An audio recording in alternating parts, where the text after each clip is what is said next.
Good morning students. जो हमारा next topic है लोअर रेस्पिरेटरी ट्रैक्ट के अंदर कौन सा सीओपीडी। सीओपीडी का मतलब होता है chronic obstructive pulmonary disease. Chronic obstructive pulmonary disease, pulmonary का मतलब ही लंग्स होता है, समझ में आ रहा है? पल्मोनरी और लंग्स। तो जो लंग्स के अंदर क्रॉनिक ऑब्स्ट्रक्शन वाली जो बीमारियां होती हैं उनको आप क्या बोलते हो? सीओपीडी। इसको कोल्ड के नाम से भी जाना जाता है, क्रॉनिक ऑब्स्ट्रक्टिव लंग्स डिजीज। अगर इस सीओपीडी के अंदर देखा जाए तो फेफड़ों की जो पेरेन्काइमा चारों तरफ की जो कवरिंग होती है, लेयर होती है, उसमें तथा स्मॉल एवं लार्ज एयरवे होने से वो क्या हो जाती है, उसकी संरचनात्मक और कार्यात्मक परिवर्तन शामिल हो जाते हैं। अरे जब जो लंग्स है उसकी चारों तरफ की जो कवरिंग होती है, अगर उसके अंदर क्या हो जाए, प्रॉब्लम हो जाए, वो लार्ज हो जाए या स्मॉल हो जाए, तो उनमें क्या होगा, संरचनात्मक और कार्यात्मक परिवर्तन शामिल हो जाएंगे, होंगे ही होंगे। नॉर्मल से अगर असामान्य प्रवृत्ति का लंग्स हो जाए तो उसमें व्यक्ति को श्वसन प्रक्रिया ऑटोमेटिकली बाधित हो जाएगी। अगर लंग्स नॉर्मल से या तो छोटे हो गए या नॉर्मल से बड़े हो गए तो वो दोनों क्या करते हैं, क्या करेंगे, दोनों के दोनों कंडीशन, चाहे छोटी साइज हो चाहे बड़ी साइज हो, लंग्स की संरचना को भी इफेक्ट कर रहे हैं और उसके फंक्शंस को भी इफेक्ट कर रहे हैं, और दोनों कंडीशन फिर क्या करती हैं, रेस्पिरेशन में और श्वसन प्रणाली में क्या करते हैं, बाधा उत्पन्न करते हैं। यह बीमारी एयर की, रेस्पिरेटरी ट्रैक्ट की तथा रेस्पिरेटरी ट्रैक्ट के बाहर की ओर होने वाली गति में बाधा उत्पन्न करती है। ये एक प्रोग्रेसिव डिजीज है। प्रोग्रेसिव का मतलब एक बार हो गई, धीरे धीरे ये प्रोग्रेस करती जाती है। सीओपीडी क्या है, प्रोग्रेसिव डिजीज है। एक बार होगी तो ये धीरे धीरे क्या करेगी, बढ़ेगी, बढ़ती बढ़ती इतनी प्रोग्रेस कर जाती है कि उसमें भी जटिलताएं आने लग जाती है। मोस्टली इसमें 4 बीमारियां आती है। कौन कौन सी? 4 समूह है, मतलब ये सीओपीडी क्या है, 4 बीमारियों का समूह होता है। अब वो तो 4 बीमारियां कौन कौन सी है? अच्छा, डेफिनेशन देखिए आपने, पूरा नाम क्या है सीओपीडी का, क्रॉनिक ऑब्स्ट्रक्टिव पल्मोनरी डिजीज या लंग्स डिजीज, कोल्ड भी बोलते हैं। फेफड़ों की जो पेरेन्काइमा, लंग्स के जो चारों तरफ की कवरिंग होती है, उसमें क्या आ जाता है, चेंज आ जाते हैं। या तो वो साइज में बढ़ जाती है या वो साइज में कम हो जाती है। समझ में आ रहा है? अगर वो ये सारी चीजें करेंगी तो क्या होगा, जो ट्रेकिया, एयर पासेस जो भी है वहां पे क्या होगा, नैरोनेस आने की वजह से सांस लेने में बाधा उत्पन्न हो जाएगी। ऐसी प्रोग्रेसिव डिजीज है, एक बार होने के बाद दर पर दर ये बढ़ती ही जाती है। इसमें 4 डिजीज का समूह पाया जाता है, 4 बीमारियों का समूह पाया जाता है। कौन कौन सी हैं वो 4 बीमारियां? अगर हम 1 बाय 1 देखे चारों बीमारियों के नाम। फर्स्ट वन क्या होता है, ब्रोंकियल अस्थमा। क्या? Bronchial asthma. अरे इन चारों बीमारियों को एक साथ बोला जाता है सीओपीडी, समझ में आ रहा है? Bronchial asthma. दूसरा होता है एम्फाइसीमा। तीसरा होता है क्रॉनिक ब्रोंकाइटिस। क्या? Chronic bronchitis. और चौथी क्या होती है, ब्रोंकिएक्टेसिस। ये 4 ऐसी बीमारियां हैं जो चारों का समूह मिलके क्या करता है, किसका फॉर्मेशन करता है, सीओपीडी का। ये चारों बीमारियां किस में पाई जाती है, सीओपीडी में। एक नहीं, सीओपीडी। अगर ये चारों बीमारियां जिस बंदे को है उसको आप बोलते हो, उसको क्या है, सीओपीडी है। समझ में आ रहा है? सीओपीडी किसको बोलते हैं, जिसमें अस्थमा भी हो, एम्फाइसीमा भी हो, ब्रोंकाइटिस भी हो और ब्रोंकिएक्टेसिस भी हो। अगर ये चारों बीमारियां एक साथ आपको देखने को मिल रही हैं तो वो क्या होता है, सीओपीडी। मतलब बीमारी का समूह होता है। ये क्या होता है, बीमारी का ऐसा समूह जिसके अंदर 4 बीमारियां एक साथ देखने को मिलती है। अस्थमा हमने पढ़ लिया, पढ़ा कि नहीं पढ़ा? अस्थमा पढ़ा, नैरो हो जाना किसका? एयर पासेज का, ब्रोंकाइज का, पेरेन्काइमा का क्या हो जाना? नैरो हो जाना, अस्थमा कहलाता है। एम्फाइसीमा के अंदर क्या हो जाता है? जो लंग्स होता है, लंग्स के अंदर जो ब्रोंकाइज होती है उनमें क्या हो जाता है? एबनॉर्मल जो डायलेशन हो जाता है रे, फैलाव आ जाता है, और वो फैलाव क्या कहलाता है? एम्फाइसीमा, एबनॉर्मल डायलेशन हो जाना। क्रोनिक ब्रोंकाइटिस का मतलब क्या होता है? ब्रोंक्यूल्स का संक्रमण होना। और ब्रोंकिक्टेसिस का मतलब होता है ब्रोंक्यूल्स के अंदर क्या हो गया? प्रॉब्लम आ गई, डैमेज्ड हो गए हैं वो। समझ में आ रहा है? नेक्रोसिस वाली कंडीशन आ गई है किनमें? ब्रोंक्यूल्स के अंदर। इनको क्या बोलते हैं? ब्रोंकिक्टेसिस। अरे लंग्स के अंदर मान लो सारी प्रॉब्लम तो लंग्स की है ना भाई, भाई लंग्स में ही तो पाए जाते हैं ये सारी चीजें। अगर आप ये देखोगे, ये हमारा लंग्स हो गया, इस लंग्स के अंदर कंडीशन क्या आती है? अगर लंग्स में देखा जाए, ये ट्रेकिया, इसको डिवाइड किया, ये लंग्स, इस लंग्स में ही एल्वेलाई होती है, इस लंग्स में ही क्या होते हैं? ब्रोंकाइज होते हैं, इसी में ब्रोंक्यूल्स होते हैं। अगर इनमें किसी में भी कोई प्रॉब्लम आई, एक साथ चारों के चारों अगर हो गए, तो वो क्या कंडीशन कहलाती है? सीओपीडी। ब्रोंकाई में संक्रमण, क्रोनिक ब्रोंकाइटिस। ब्रोंक्यूल्स के अंदर क्या हो जाना? डैमेज हो जाना, टूट जाना, कोई भी नेक्रोसिस हो गया, मर खत्म हो गए वहां से ब्रोंक्यूल्स, धीरे धीरे क्या हो रहे हैं? टूट रहे हैं, तो भी क्या? ब्रोंकिक्टेसिस। एम्फाइसीमा, एबनॉर्मल डायलेशन हो जाना, फैलाव हो जाना, और ब्रोंकियल अस्थमा, ये चारों चीजें क्या कहलाती है? सीओपीडी कहलाती है। Is that clear? सीओपीडी समझ में आई आप लोगों को? अब अगर यहाँ हम 1 बाय 1 पढ़ेंगे किसके बारे में? सीओपीडी के बारे में। तो पहली चीज तो हमने पढ़ ली है ब्रोंकियल अस्थमा, दूसरी जो बीमारी है वो क्या है? एम्फाइसीमा। क्या हो गई दूसरी बीमारी? एम्फाइसीमा। एम्फाइसीमा के अंदर क्या होता है? ये ऐसी क्रोनिक क्या है? क्रोनिक पल्मोनरी डिजीज है जिसमें लंग्स की एल्वेलाई असामान्य क्या हो जाती है? विस्तारण, फैल जाती है।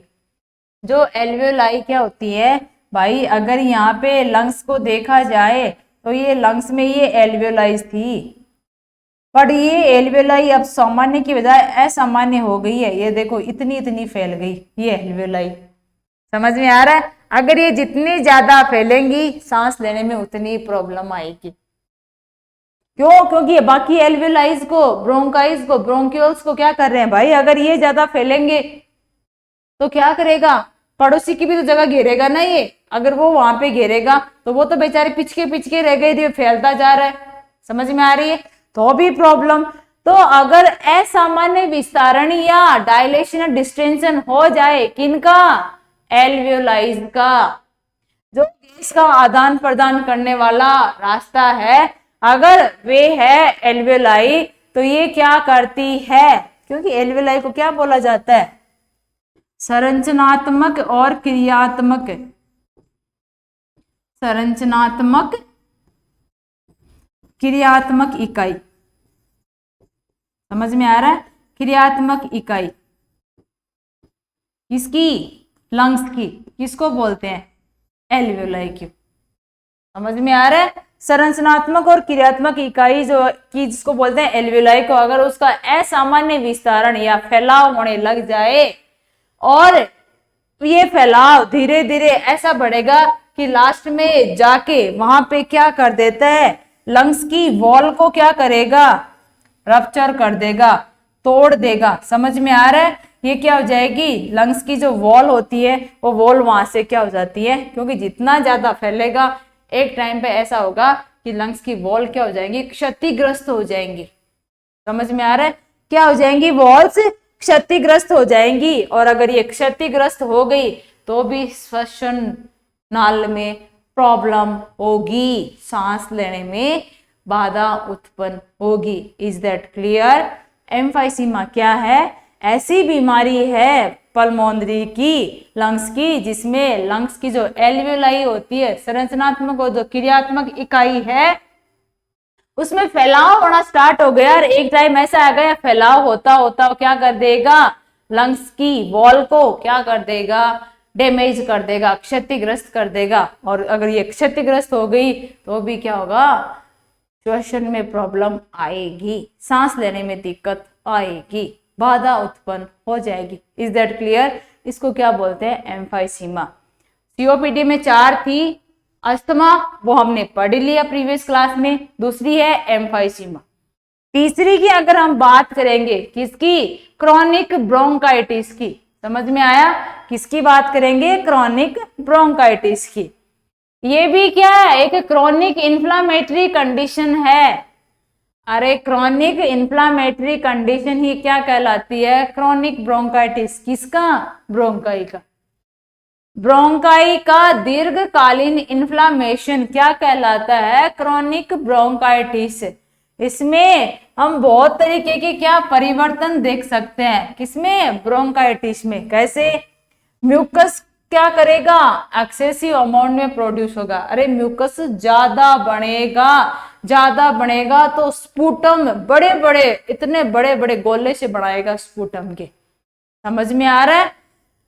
म्यूकोजल ईडिमा, जो भी म्यूकस है उसके अंदर स्वेलिंग हो जाएगी। म्यूकोजल ईडिमा, अरे जो म्यूकोजल कैविटी है वो क्या हो जाएगी, सूज जाएगी, स्वेलिंग हो जाएगी, उसमें इडिमा बन जाएगा।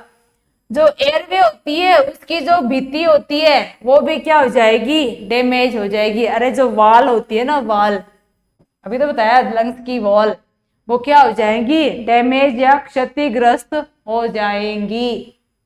क्या हो जाएंगी, क्षतिग्रस्त हो जाएंगी। कौन, लंग्स की वॉल और भित्ति। म्यूकोजल एडिमा के कारण एयरवे क्या हो जाएगा, संकड़ा हो जाएगा। भाई जैसे जैसे स्वेलिंग बढ़ती जाएगी और एयरवे है उतना ही संकड़ा होता जाएगा। इन परिवर्तनों के कारण वायु को अंदर लेने तथा बाहर निकालने में क्या होती है, बाधा आती है। ना तो वो अच्छे से अंदर ले पाते हैं वायु को, हवा को, और ना ही अच्छे से बाहर निकाल पाते हैं। क्योंकि कारण क्या है, नैरो हो जाना। किसका, एयरवे का। अगर एयरवे रेस्पिरेटरी ट्रैक्ट नैरो हो गया है तो भाई ना तो हवा आप अच्छे से अंदर ले पाओगे, ना ही बाहर छोड़ पाओगे। Is that clear? ये क्या होता है, क्रॉनिक ब्रोंकाइटिस। जो सीओपीडी की तीसरी बीमारी है वो कौन सी है, chronic bronchitis. Is that clear कि क्रॉनिक ब्रोंकाइटिस क्या होता है? अगर यहाँ पे हम ब्रोंकिएक्टेसिस देखेंगे तो ब्रोंकिएक्टेसिस के अंदर क्या होता है, एयरवे जो होता है वो अस्थायी रूप से, स्थायी रूप से या असामान्य रूप से क्या हो जाएगा, डायलेट हो जाएगा। ब्रोंकिएक्टेसिस में क्या होता है, एयरवे का असामान्य रूप से तथा स्थायी रूप से डायलेट हो जाना ब्रोंकिएक्टेसिस कहलाता है। समझ में आ रहा है? ब्रोंकिएक्टेसिस किसको बोलते हैं, अगर एयरवे रेस्पिरेटरी ट्रैक्ट है वो असामान्य रूप से या स्थायी रूप से, स्थायी का मतलब होता है परमानेंटली अगर वो डायलेट हो गया है तो ये क्या कहलाती है, ब्रोंकिएक्टेसिस कहलाती है। सीओपीडी का एक प्रोग्रेसिव पल्मोनरी डिजीज है जिसमें श्वसन प्रक्रिया में प्रतिरोध तो बढ़ता ही जाता है, साथ ही साथ लंग्स में क्या हो जाएगा, फैलाव या डायलेशन हो जाएगा और ये स्थिति आगे जाके बहुत ज्यादा कॉम्प्लिकेशन करेगी।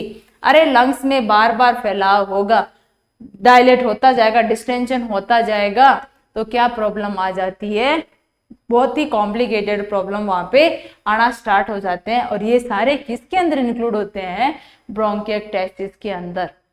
सबसे खतरनाक बीमारी है कौन, सीओपीडी, किसकी, लंग्स की। सबसे खतरनाक डेंजरस बीमारी है, इतनी प्रोग्रेसिव है कि होने के बाद ये प्रोग्रेस करती रहती है और ये इतनी ज्यादा खतरनाक है कि इसमें 4 बीमारियां एक साथ होती हैं। समझ में आ रहा है? अस्थमा होता है, एम्फाइसीमा होता है, एल्वियोलाइज क्या हो जाती है, डिस्टेंड हो जाती है, डायलेट हो जाती है एम्फाइसीमा के अंदर। ब्रोंकाइटिस में ब्रोंकाइटिस का संक्रमण हो जाता है और ब्रोंकिएक्टेसिस जो क्या हो जाते हैं, एबनॉर्मल डायलेशन कर जाते हैं। कौन? लंग्स के रेस्पिरेटरी ट्रैक्ट के एयरवे समझ में आया? परमानेंटली डायलेट हो जाना किनका? एयरवे का, उसको आप क्या बोलते हो? ब्रोंकिएक्टेसिस। और ये सारी चीजें क्या कहलाती है? सीओपीडी। Is that clear? अगर यहाँ हम इनकी बात करें, इनके कारण क्या है? सीओपीडी जो सबसे खतरनाक है, इसके कारण क्या है? सबसे ज्यादा है जो बंदे सिगरेट पीते हैं। अरे सिगरेट स्मोकिंग इसका सबसे प्रमुख कारण है। किसका? सीओपीडी का। सिगरेट स्मोकिंग है वो सीओपीडी का मुख्य कारण माना जाता है। सिगरेट पीने के कारण व्यक्ति में बहुत सारे परिवर्तन दिखाई देते हैं, जिसकी वजह से सामान्य प्रक्रिया बाधित हो जाती है। जो बंदे रेगुलर क्या करते हैं? स्मोकिंग करते हैं, सिगरेट पीते हैं, उनमें कुछ ऐसे परिवर्तन या चेंजेस आते हैं जो सामान्य श्वसन प्रक्रिया को क्या कर देते हैं? बाधित कर देते हैं। जैसे कि जैसे जैसे वो ज्यादा पिएंगे, आपने देखा होगा जो लोग बीड़ी सिगरेट पीते हैं उनमें म्यूकस भी ज्यादा बनता है, खांसी ज्यादा आती है उनको, तो बार बार म्यूकस का क्या होगा? प्रोडक्शन होगा। श्वसन नाल की सीलियरी क्लींजिंग मैकेनिज्म बाधित हो जाएगी, क्योंकि जैसे जैसे म्यूकस बढ़ेगा तो जो श्वसन नाल है, एयरवे है, वो क्या होगा? प्रॉपर तरीके से क्लीन नहीं हो पाएगा। और क्लीन नहीं हो पाएगा तो जो जितना स्मोक, सारी चीजें, वेस्ट मटेरियल थे, सब अंदर ही अंदर जमा होने लग जाएंगे। म्यूकोजा में इडिमा बन जाएगा, श्वसन मार्ग ऑब्स्ट्रक्शन हो जाना और हवा का ऑब्स्ट्रक्शन होके एक जगह पीछे ही एकत्रित हो जाना। अब ले तो लिया आपने, हवा बाहर नहीं निकाल पा रहे क्योंकि प्रेशर नहीं पड़ेगा। भाई बाहर निकालने के लिए प्रेशर की जरूरत पड़ती है, डायफ्राम मसल्स वगैरह इनकी जरूरत पड़ती है, वो प्रेशर नहीं बन पाएगा तो क्या होगा? हवा जहां ली गई लंग्स में वहीं जाके इकट्ठा हो गई। एल्वियोलाई क्या होगी? बहुत ज्यादा फैल जाएंगी और एल्वियोलाई की भित्ति फट जाएगी। और तंबाकू का जो सेवन करते हैं वो भी क्या? सिगरेट के साथ साथ में जो बंदे तंबाकू पीते हैं, तंबाकू लेते हैं ना, उनके अंदर जैसे हुक्का वगैरह पीना, ये वो टोबैको खाते हैं ना, ये मतलब पान पराग वगैरह जो भी है, तो इनकी वजह से भी क्या हो सकता है? सीओपीडी हो सकता है। Is that clear? सीओपीडी का मेन कारण तो क्या है? Cigarette smoking. क्योंकि ये सिगरेट क्या करती है? लंग्स में बहुत ज्यादा चेंजेस ले आती है और वही चेंजेस आगे जाके सीओपीडी में कन्वर्ट हो जाते हैं। Is that clear? बाकी तंबाकू का सेवन भी वहां पे हो सकता है। नेक्स्ट अगर यहाँ हम बात करेंगे कि उसके जो भी भाई लक्षण तो वही आने हैं, अस्थमा के अंदर पढ़ लिए हमने, एम्फाइमा में भी हमने पढ़े थे और अदर लंग अब्सेस में भी पढ़े थे, वही लक्षण इनमें आने, सीओपीडी में भी कोई अलग नहीं है, सारे के सारे वही लक्षण है। यहाँ मैनेजमेंट की अगर बात करेंगे तो मैनेजमेंट के अंदर हम ब्रोंको डायलेटर तो देते, क्योंकि नैरो तो हो ही गया है रेस्पिरेटरी ट्रैक्ट, ब्रोंको डायलेटर देंगे जिसकी वजह से क्या करेगा? डायलेट करेगा, श्वसन मार्ग में आ रही बाधा को दूर करेगा। समझ में आ रहा है? जो श्वसन मार्ग नैरो हो रहा था उसको तो डायलेट करेगा ही करेगा, और जो बाधा आ रही थी उस बाधा को भी वो क्या करेगा? दूर करेगा। कौन? ब्रोंको डायलेटर, जिसमें कौन कौन सी दवाइयां हैं? एल्ब्यूटेरॉल, साल्मेट्रॉल, एमिनोफाइलिन और थियोफाइलिन। ये क्या है? 4 प्रकार की ब्रोंको डायलेटर होती हैं जो उस पेशेंट को दी जाती हैं जिसमें सीओपीडी के लक्षण हो। दूसरी हम देते हैं कॉर्टिकोस्टेरॉइड, सभी में देते हैं। ये दवाइयां एंटी इन्फ्लामेटरी होती है, मतलब इन्फ्लामेशन के अगेंस्ट काम करती होती है। जो क्या करती है? अगर एयरवे में हाइपर सेंसिटिविटी या हाइपर रेस्पॉन्स हो रखा है, इडिमा हो रखा है, तो वो उसको क्या करेंगे? कम करेंगे, मतलब इन्फ्लामेशन वाली स्थिति को कम करेंगे। समझ में आया?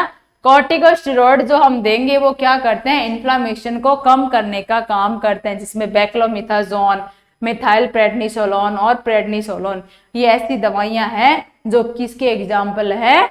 कॉर्टिकोस्टेरॉइड के। थर्ड वन देते हैं बीटा 2 एड्रीनो रिसेप्टर एगोनिस्ट।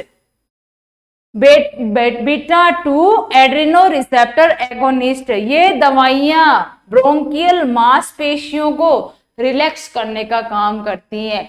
मान लो बीटा ब्लॉकर लिए थे और बीटा ब्लॉकर ने ब्रोंकियल मांसपेशियों को नैरो कर दिया था। भाई हार्ट की बीमारी थी, हाइपरटेंशन था, बीपी बढ़ी हुई थी, हमने बीटा ब्लॉकर ले ली बीपी को कम करने के लिए।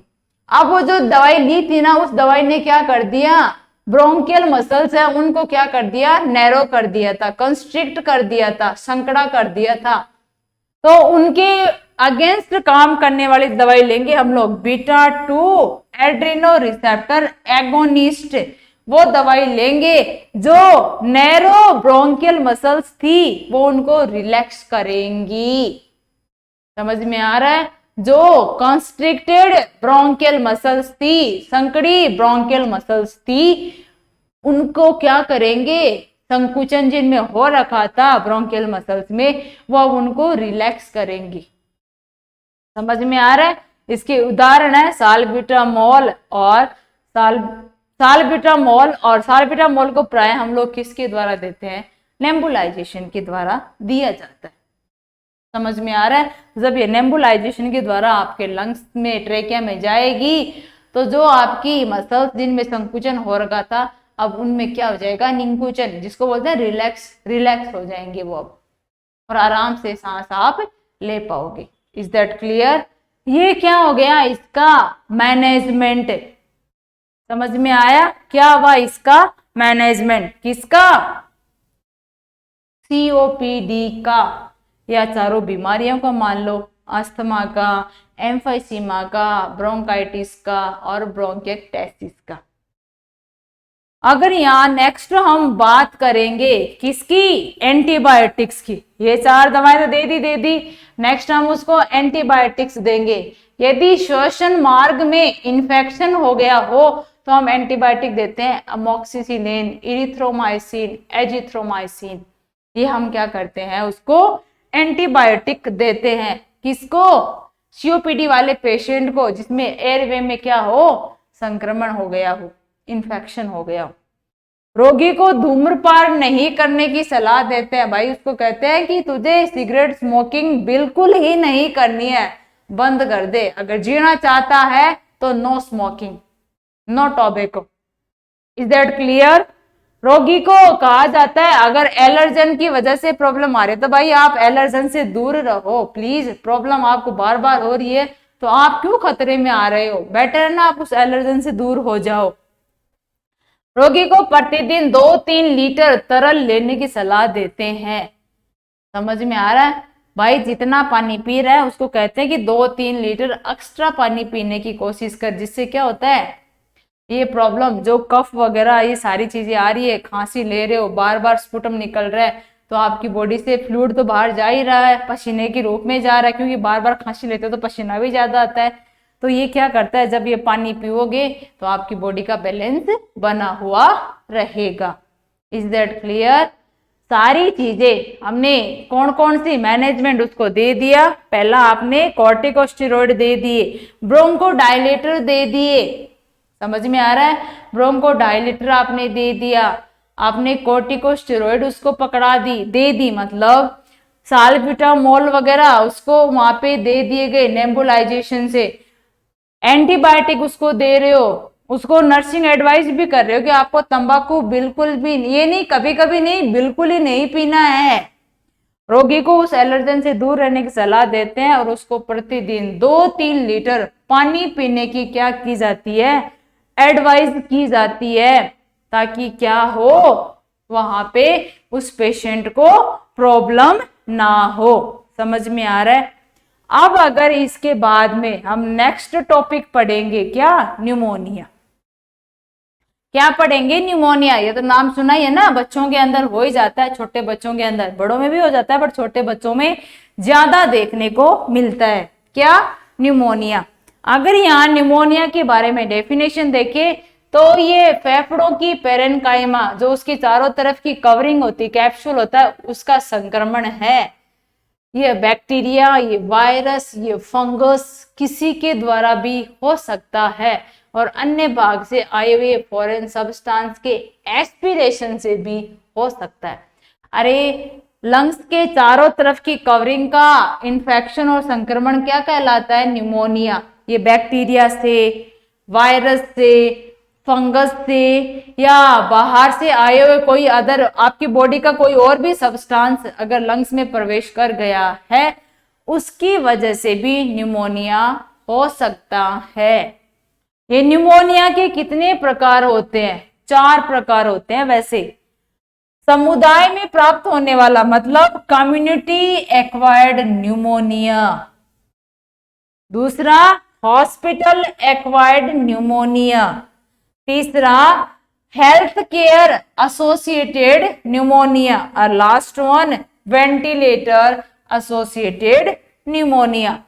कौन कौन से? समुदाय में प्राप्त होने वाला निमोनिया, अस्पताल में प्राप्त होने वाला निमोनिया, स्वास्थ्य देखभाल संबंधित निमोनिया और वेंटिलेटर संबंधित निमोनिया। ये सारे निमोनिया के टाइप होते हैं जो क्या करते हैं, एक इंसान में लंग्स के चारों तरफ जो पाए जाने वाला कैप्सूल होता है, कवरिंग होती है, उसमें क्या कर देंगे? इन्फेक्शन या संक्रमण कॉज कर देंगे। समझ में आया? ये जो 4 टाइप होते हैं, ये 4 टाइप अपने अपने नाम के अकॉर्डिंग ही फेमस है। अगर यहाँ पे फर्स्ट वन निमोनिया की बात की जाएगी, समुदाय में प्राप्त होने वाला, अगर यहाँ समुदाय में प्राप्त होने वाले किसकी बात करें? न्यूमोनिया की। फर्स्ट वन क्या है कि वो न्यूमोनिया जो किसके अंदर हो रहा है? कम्युनिटी से। अरे ऐसा निमोनिया जो किसकी वजह से हो रहा है? कम्युनिटी से हो रहा है। कम्युनिटी एक्वायर्ड, एक्वायर्ड का मतलब होता है प्राप्त, एक्वायर्ड निमोनिया। अब कम्युनिटी से होने वाला निमोनिया कैसे होता है? अगर भाई कम्युनिकेबल डिजीज हो या ऐसे ही कोई कम्युनिटी के अंदर क्या हो गई हो, कोई भी प्रॉब्लम हो गई हो, तो जो निमोनिया होता है उस समुदाय में रहने के दौरान या हॉस्पिटल में भर्ती होने के बाद 48 घंटे के अंदर अंदर हो जाए। अरे भाई मान लो कम्युनिटी एक्वायर्ड निमोनिया है, कोई भी इंसान है, मान लो मैं गांव में रह रही हूँ, कम्युनिटी में रह रही हूँ, मुझे क्या है? निमोनिया हो गया, ठीक है, मुझे बीमारी हो गई, लंग्स के पेरेन्काइमा का संक्रमण हो गया। अब आप वहां से गए हॉस्पिटल के अंदर, और हॉस्पिटल के अंदर जब आप गए और वहां पे आपको 48 घंटे के अंदर अंदर अगर निमोनिया हो जाता है तो उसका कारण क्या है? कम्युनिटी। समझ में आ रहा है? हॉस्पिटल में भर्ती होने के 48 घंटे के अंदर अंदर अगर आपको क्या हो रहा है? निमोनिया हो रहा है, तो उसको आप बोलते हो कम्युनिटी एक्वायर्ड निमोनिया। भाई लक्षण तो आपको 48 घंटे के अंदर आए थे, बट इन्फेक्शन तो आपको कब का ही हो गया था। बीमारी तो कहाँ पे हुई थी? गांव में ही हुई थी। समझ में आ रहा है? बीमारी तो कहाँ हुई है? गांव में ही हुई है। हॉस्पिटल में तो भर्ती करवा दिया गया उसको, बट अगर हॉस्पिटल में भर्ती करवाने के 48 घंटे बाद में, मतलब 2 या 3 दिन बाद में अगर उसके लक्षण आते हैं तो वो निमोनिया हॉस्पिटल एक्वायर्ड होता है। अगर किसी भी निमोनिया के लक्षण हॉस्पिटल में मरीज को भर्ती कराने के 2 दिन के अंदर अंदर आ जाते हैं तो कारण है उसकी कम्युनिटी। बट अगर 2 दिन के बाद, 2 दिन तक तो कोई लक्षण ही नहीं आए, 2 दिन के बाद या 72 घंटे के अंदर आए लक्षण, समझ में आया? 2 दिन के बाद अगर मरीज को हॉस्पिटल में, मान लो उसको लगा कि निमोनिया है भाई, अब आप बंदा क्या चला गया? हॉस्पिटल में चला गया। अब हॉस्पिटल में जैसे रह रहे, मान लो किसी का कोई फैमिली मेंबर बीमार था, समझ में आ रहा है? बीमार फैमिली मेंबर से मिलने के लिए माताजी गई, उस माताजी को क्या रुकना पड़ा? 24 घंटे हॉस्पिटल में रुकना पड़ा, और वो फिर कहाँ चली गई? घर चली गई। समझ में आया? 24 घंटे उसको हॉस्पिटल में रुकना पड़ा अपने बेटे के पास, फिर वो घर चली गई थी 24 घंटे के बाद में। तो उस 24 घंटे के अंदर नहीं, उसको एक दिन घर जाने के बाद, तो जो 2 दिन के अंदर अंदर जो उसको लक्षण आए थे, हॉस्पिटल से भी वो देखो घर से हॉस्पिटल गई और हॉस्पिटल से एक दिन बाद घर आई, उस दौरान जो उसको लक्षण उत्पन्न होंगे वो न्यूमोनिया कौन सा होगा? कम्युनिटी। क्योंकि उसको हॉस्पिटल से कुछ भी नहीं मिला है, सारे लक्षण 24 घंटे के अंदर अंदर 48 घंटे के अंदर अंदर आए हैं, तो बीमारी पहले से ही उसके अंदर मौजूद थी। समझ में आया? बीमारी माताजी के अंदर पहले से मौजूद थी। अब अगर यहाँ पे बात की जाए, वही माताजी वापस अपने बेटे से मिलने गई हॉस्पिटल के अंदर।